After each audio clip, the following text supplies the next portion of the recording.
तो पिछली वीडियो में हमने ऑटोमेशन के टाइप्स पढ़ लिए हैं अच्छे से। इस वीडियो में हमने पढ़ना है नीड फॉर ऑटोमेशन। इसमें आप एडवांटेज फॉर ऑटोमेशन भी कह सकते हो, नीड फॉर ऑटोमेशन भी कह सकते हो इसमें, ठीक है। तो नीड क्या क्या है, एडवांटेज क्या क्या है। टू इम्प्रूव प्रोडक्ट क्वालिटी, ये बता दूंगा आपको मैं। प्रोडक्ट क्वालिटी इंप्रूव हो जाएगी इससे हमारी। To reduce manufacturing lead time, जो लीड टाइम था वो कम हो जाएगा manufacturing lead time. To increase labour productivity, आपने पढ़ना है सारी बातें। To improve worker safety, worker की सेफ्टी के लिए ठीक है ये। To reduce labour cost, to reduce work in progress inventory, to reduce और eliminate manual and clerical task, manual task और क्लरिकल टास्क कम हो जाते हैं इससे हमारे। To reduce the effect of labour shortage, ठीक है ना, लेबर शॉर्टेज चलती है जो आ रही है उसमें, इसमें कम हो जाती हैं वो सारी चीज़ें। To accomplish process that can not be done manually, ऐसे प्रोसेस करने जो कि आप मैनुअली नहीं कर सकते हो। To avoid the high cost of not automatic, ठीक है। ये कुछ बातें हैं नीड में आएंगी, और यही सारी बातें एडवांटेज ऑफ ऑटोमेशन में भी आपने यही बातें लिखनी है जो लिखी हुई यहाँ पे देखो। High production rate, lesser worker hours, working hours, safer working conditions, reduce lead time, reduction in scrap कम हो जाएंगे इससे हमारे। बेटर प्रोडक्ट क्वालिटी हो जाएगी, एम्प्लॉयमेंट अपॉर्चुनिटी मिल जाएगी उनको भी। कुछ डिसएडवांटेज पढ़ लेनी हमने। डिसएडवांटेज क्या है भाई, अनएम्प्लॉयमेंट हो जाएगी उससे, क्योंकि वर्कर थोड़े से कम हो जाएंगे वहाँ पे। हाई इनिशियल इन्वेस्टमेंट है, बिल्कुल ठीक बात है। मेंटेनेंस कॉस्ट ज़्यादा है, लेसर फ्लेक्सिबिलिटी मिलती है हमें। Lower skill level of worker, अब लो स्किल लेवल वर्कर कम हो जाता है, मतलब बंदों का रिस्क भी थोड़ा सा है ये इसमें, ठीक है। ये कुछ डिसएडवांटेज थी आपने जो पढ़नी है इसमें से, बाकी और कुछ भी नहीं है इसमें भाई, आपने जो करना है। एप्लीकेशन ऑफ ऑटोमेशन में आप थोड़ा सा ये AGV का टॉपिक है, ऑटोमेटेड गाइडेड व्हीकल्स, ये आपने थोड़ा सा पढ़ लेने अपने आप में। थोड़ा सा 2-4 नंबर में कई बार ये आ जाता है AGV के बारे में। ऑटोमेटेड गाइडेड व्हीकल्स आपने देखा हो, कई बार कंपनी में जाते हैं हम लोग तो वहाँ पे ऑटोमेटिकली व्हीकल्स होते हैं जिनको हम उससे क्या नाम है, रिमोट से कंट्रोल कर सकते हैं, या उनके पहले उसके अंदर हमने प्रोग्राम सेट कर रखा होता है उसने कहाँ से सामान उठाना और कहाँ रखना है, उसमें बंदा नहीं बैठता, ह्यूमन की इन्वॉल्वमेंट नहीं होती ऑटोमेटेड गाइडेड व्हीकल्स में।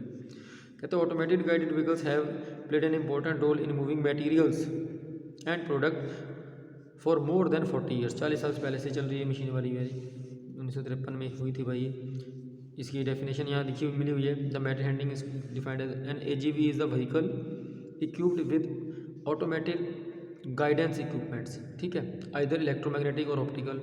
सच a vehicle is capable of following prescribed guide path, उसको हमने पहले बोल रखा है उसने कहाँ जाना है। And may be equipped for vehicle programming, उसके अंदर हमने प्रोग्रामिंग कर रखी है। And stop function selections, blocking, उसने कहाँ रुकना है, कहाँ ब्लॉक होना है, block and any other special functions required by the system. ये डेफिनेशन आपने AGV की है भाई, जो आपने याद करनी है अच्छे से। 2 नंबर में 3 नंबर में आए तो 2 नंबर लिखते हैं बड़ी बार। टाइप्स ऑफ AGV कई हैं, जैसे टो AGV है, यूनिट लोड है, light load, assembly, fork lift, आपने देखे होंगे कई बार। ये देखो ऐसे होते हैं वाले सारे के सारे ना, जैसे टोइंग, टो करके जा रही हैं अपने आप। यूनिट लोड, लोड ऊपर रख दिया गया है। पैरेलल ट्रक है ये फोर्क, अब देखा होगा यहाँ से निकल जाता है, यहाँ से ये देख रहे हो आप, ऐसे कई बार देखा होगा, कई बार फोर्क टाइप 2 निकले होते हैं अलग अलग ऐसे, उसके ऊपर सामान रखा और वो ले जाते हैं लोड। लाइट लोड, असेंबली, सारी बातें हैं। नेक्स्ट हमारा फ्लेक्सिबल मैन्युफैक्चरिंग सिस्टम। अब फ्लेक्सिबल मैन्युफैक्चरिंग सिस्टम जो है, इसका मतलब ये है कि आप बार बार अपने प्रोडक्ट को चेंज कर सकते हो, ठीक है बात। The idea of an FMS was produced in England 1960 under the name System 24। 24 घंटे आप अपने सिस्टम को ऑपरेट कर सकते हो, चेंज कर सकते हो। It means a flexible manufacturing system that could operate without human operator, human की इन्वॉल्वमेंट नहीं है। 24 आवर्स अ डे, 24 घंटे काम करेगी दिन में, अंडर कंप्यूटर कंट्रोल, कंप्यूटर की कंट्रोल में। ये डेफिनेशन बहुत अच्छी डेफिनेशन है, आपने अच्छे से याद करनी सारी बातें सारी, ठीक है। The major emphasis was on automation, automation के बारे में जिक्र है सारा syllabus. In such a system there is a need to integrate numbers of machines and material handling system which is like closely linked manufacturing unit. देखना इसको 4 number के topic है, फ्लेक्सिबल सिस्टम जो आपका टॉपिक है 4 नंबर के लिए आपने इसको कवर करना है। आगे भी आएगा, मैं आगे भी समझा दूँ थोड़ा सा, मेन बात सारी बातें यहाँ पे आ रही हैं लेकिन इसकी। Flexible manufacturing system is a system dealing with group of machining stations, CNC machine tool and automated material handling system using computer control machine. सारी बातें आपने लिख देनी यहाँ से। उसके बाद एक एक दो दो नंबर के लिए इसकी डेफिनेशन कैड, कैम और सिम है हमारे पास। CAD computer aided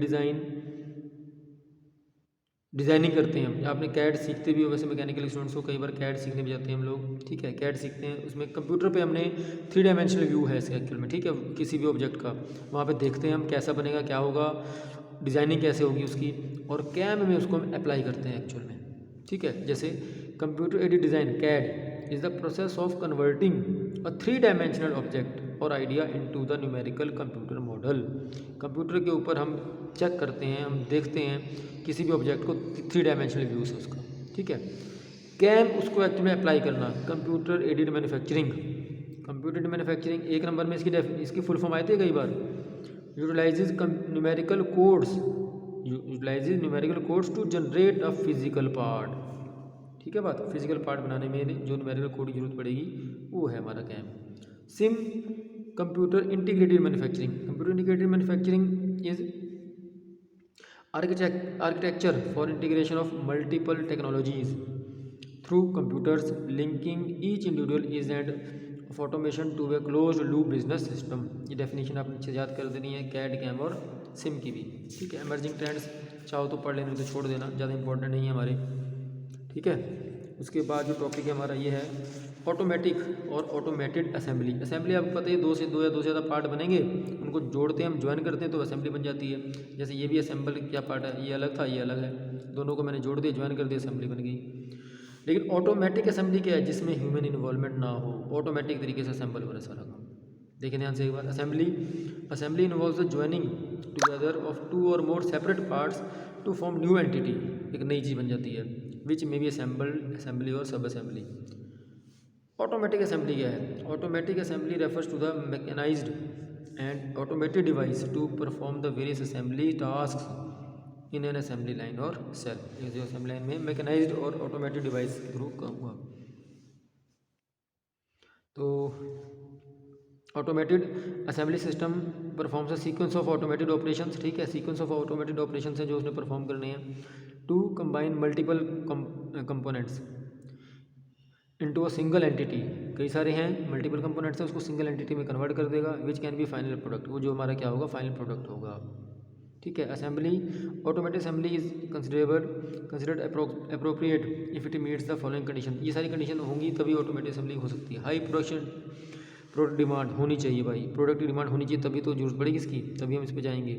stable product design, एक ही जैसा डिज़ाइन होना चाहिए, बार बार चेंज हो जाएगा तो दिक्कत हो जाएगी। A limited number of components to be assembled, कहता है मैक्सिमम डजन, मतलब 12 से ज़्यादा पार्ट नहीं होने चाहिए इसमें। बाकी थोड़ा सा 4 नंबर के लिए आपने सारे टॉपिक पढ़ते चले जाने हैं। टाइप्स ऑफ ऑटोमेटिक असेंबली कई टाइप की है, कॉन्टीन्यूस है, सिंक्रोनियस है, असिंक्रोनियस है, स्टेशनरी बेस्ड पार्ट्स हैं। कुछ डायग्राम बने हुए हैं, आप चाहो तो बना लेते, छोड़ देना नहीं तो यार।